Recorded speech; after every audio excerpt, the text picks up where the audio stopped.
Welcome students to our today's new video. आज हम एक बहुत ही वाइड स्प्रेड और बहुत ही कॉमन डिजीज के बारे में पढ़ने वाले हैं, जो है अस्थमा, जिसे एज्मा भी कहते हैं। और हमारे कंट्री में इसका प्रिवलेंस रेट बढ़ता ही जा रहा है, क्योंकि हमारे यहाँ की एयर क्वालिटी यानी AQI क्वालिटी इंडेक्स खराब होने की वजह से हमारे यहाँ के यंग वंस यानी छोटे बच्चों को अस्थमा की प्रॉब्लम हो रही है। और अस्थमा कोई जेनेटिक डिसऑर्डर नहीं, इसे इम्यूनोलॉजी की एंगल से अगर आपने समझा तो आपको पूरा डिजीज का मतलब ही समझ में आ जाएगा। अस्थमा एक ऐसी डिजीज है जिसे इम्यूनोलॉजिकल डिजीज भी कहा जाता है। इम्यूनोलॉजिकल डिजीज इसलिए कहा जाता है क्योंकि हमारी बॉडी के ही एंटीबॉडीज मिलकर हमारे ब्रोंक्यूल्स का कॉन्ट्रैक्शन और रिलैक्सेशन कराते हैं, और इस वजह से अस्थमा होता है। तो स्टूडेंट्स, अस्थमा, एज्मा कुछ भी कह लो, पर ये डिजीज के सिम्टम्स क्या है? सो सिम्टम्स ये है, शॉर्टनेस ऑफ ब्रीथ होता है, म्यूकस ज्यादा होने की वजह से वो बच्चा या वो पर्सन ब्रीथ नहीं कर पाता। अस्थमा कई टाइप के होते हैं। अस्थमा एलर्जिक अस्थमा होता है, ऑक्यूपेशनल अस्थमा होता है, एक्सरसाइज अस्थमा होता है, ये कई टाइप है। और हर डिफरेंट टाइप के अस्थमा के पीछे एक ही कारण है जो हम आज समझने वाले हैं। अस्थमा का मेनली डेवलपमेंट छोटे बच्चों में होता है और वो आपकी पूरी एज तक बना रहता है। अस्थमा का कोई इलाज नहीं है, हम उसके ट्रीटमेंट पे बस इम्यून सप्रेसिव ड्रग यूज कर सकते हैं। हम इसका ट्रीटमेंट भी देखेंगे, पर सबसे पहले इसका कॉज देख लेते हैं, किस वजह से अस्थमा एज्मा होता है। तो स्टूडेंट्स, हमारे बॉडी का इम्यून सिस्टम बहुत ही एक्टिव होता है और हमारे बॉडी को फॉरेन सब्सटेंस यानी एंटीजन से बचाने के लिए लगातार एंटीबॉडीज बनाता रहता है। स्टूडेंट्स, कैसे ये पूरा प्रोसेस होता है वो देखते हैं, क्या कॉज है। तो स्टूडेंट्स, समझ लो कि चाइल्ड कंडीशन यानी यंग एज में वो पर्सन को एंटीजन कोई भी ले लो, पॉलन ले लो या कोई भी डस्ट पार्टिकल एंटर होता है उसकी बॉडी के अंदर एंटर थ्रू इनहेलेशन से वो अंदर आया, आपके ब्रोंक्यूल्स में गया। ब्रोंक्यूल्स में जाने के बाद ब्रोंक्यूल्स हमारे एयर सैक से जो एल्यूलाई के आसपास होते हैं ब्रोंक्यूल्स, तो स्टूडेंट्स ब्रोंक्यूल्स के पास हो गया और ब्रोंक्यूल्स के अंदर होते हैं बी सेल्स। हमारे हर बॉडी पार्ट के अंदर बी सेल्स होते हैं। बी सेल्स ने उसको देख लिया, क्योंकि एक्सपोजर फर्स्ट टाइम हुआ है इसलिए उसके खिलाफ कोई एंटीबॉडीज नहीं है, पर उसने उसे पहचान लिया और मेमोरी सेल बना लिए और फिर वो प्लाज्मा सेल बनाकर एंटीबॉडीज बनाए।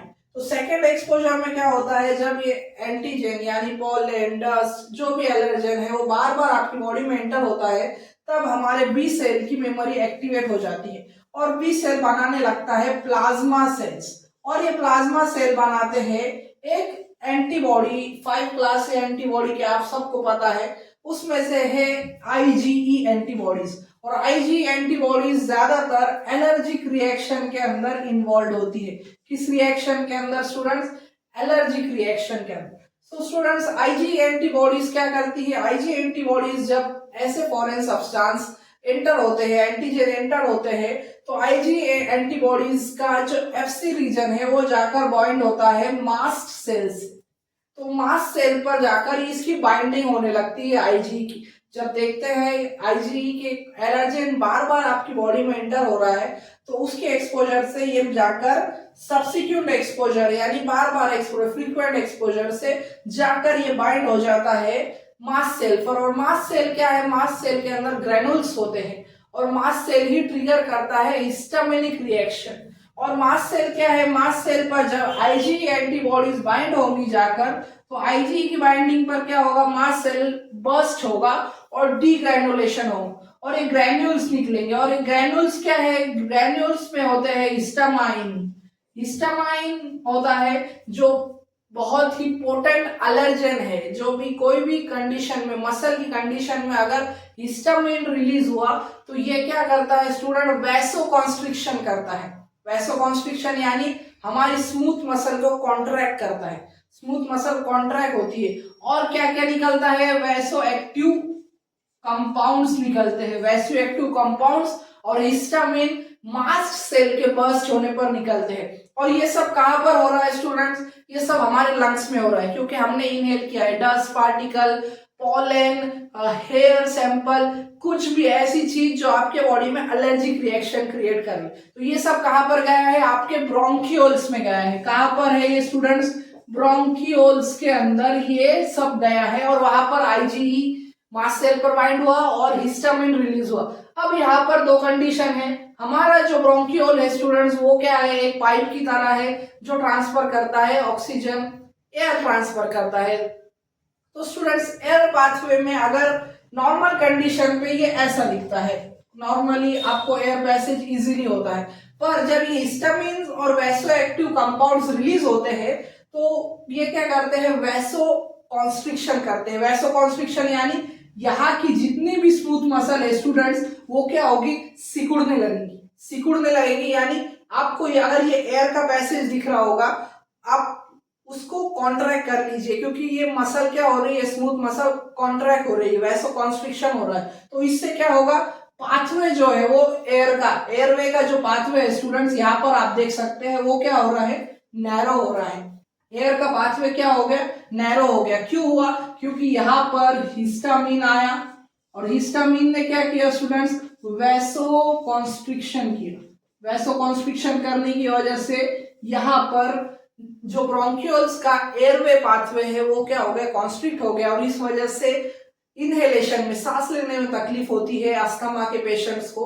और फिर आप तो जानते ही हमारे ब्रोंकियोल्स के अंदर म्यूकस भी होता है, तो म्यूकस भी यहाँ पर इकट्ठा होने लगता है ब्रोंकियोल्स के अंदर। क्योंकि अभी यहाँ पर आप दो कंडीशन देख ले रहे हैं, ये ब्रोंकियोल्स का एक टीएस है, ट्रांसवर्स सेक्शन है, जिसमें नॉर्मल कंडीशन में म्यूकस भी होता है और ब्रोंकियोल्स एक नॉर्मल कंडीशन में। जब वैसो कॉन्स्ट्रिक्शन होता है हिस्टामिन की वजह से, अभी यहाँ पर सिकुड़ने की वजह से म्यूकस भी नजदीक आ गया और म्यूकस नजदीक आने की वजह से कफिंग होती है, वीजिंग होती है, बार बार कफ निकलता है, सांस लेने में तकलीफ होती है। क्यों, क्योंकि पाथवे जो एयरवे है स्टूडेंट्स वो ही नैरो हो गया और इस कंडीशन को, इतनी सी छोटी कंडीशन को अस्थमा कहते हैं। और ये सब किस वजह से हुआ, बी सेल ने बनाया आईजीई में antibody. IG antibody foreign pollen या कोई भी डस्ट पार्टिकल को आने पर मास्ट सेल पर बाइंड हुई। मास्ट सेल की बाइंडिंग से क्या हुआ, मास्ट सेल डिग्रेनुलेशन करता है, ग्रैनुल्स छोड़ता है और ग्रैनुल्स में क्या है, हिस्टामिन वैसो एक्टिव कंपाउंड छोड़ता है,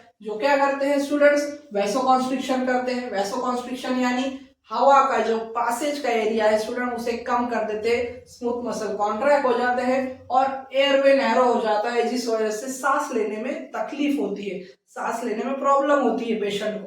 तो स्टूडेंट इसका ट्रीटमेंट क्या है इसका ट्रीटमेंट है स्टूडेंट्स, हम इम्यून सप्रेसिव ड्रग्स दे सकते हैं। इम्यून सप्रेसिव ड्रग्स क्या करती है, आईजी एंटीबॉडी को मास्ट सेल से बाइंड ही नहीं होने देंगी और जो भी पार्टिकल आया उसे फॉरेन नहीं समझेगी, मास्ट सेल डिग्रेनुलेट नहीं होंगे और नॉर्मल कंडीशन में एयरवे प्रेजेंट रहेगा, नैरो नहीं होगा।